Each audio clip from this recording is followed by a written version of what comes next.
Magandang umaga po. Narito na po magiging lagay ng panahon ngayong araw ng Huwebes, April 17, 2025.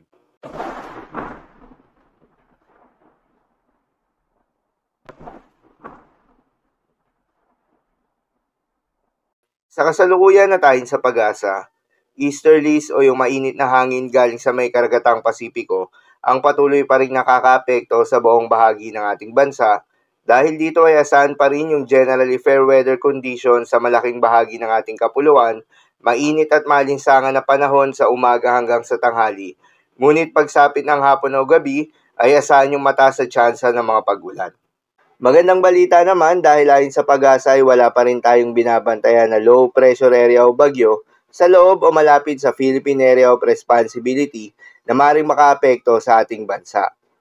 Para naman sa magiging lagay ng panahon ngayong araw ng Huwebes, dahil nga sa epekto nitong easterlies, asahan sa Metro Manila at nalalabing bahagi pa ng ating bansa ang bahagyang maulap hanggang sa maulap na kalangitan na may kalat-kalat na mga pag-ulan o thunderstorms.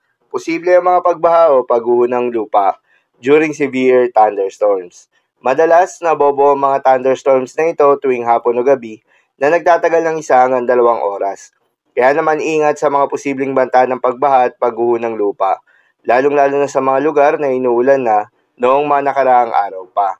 Para naman sa heat index forecast, narito yung mga lugar na makakaranas ng matinding init ngayong araw, kabilang Dagupan City at Pili, Camarines Sur na posibleng umabot sa 43 degrees Celsius.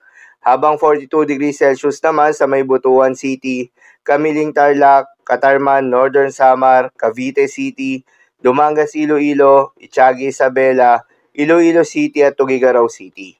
Kaya naman paalala ng pag-asa na huwag kalimutan magdala at uminom ng tubig at magdala rin ng payong kung may lakad.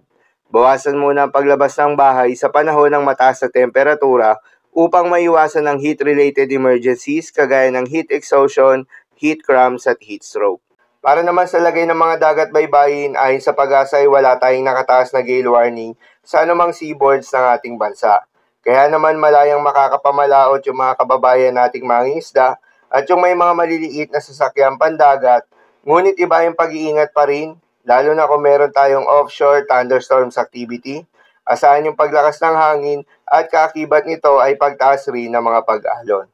So, lamang po para sa lagay ng panahon ngayong araw ng Huwebes. Keep safe everyone.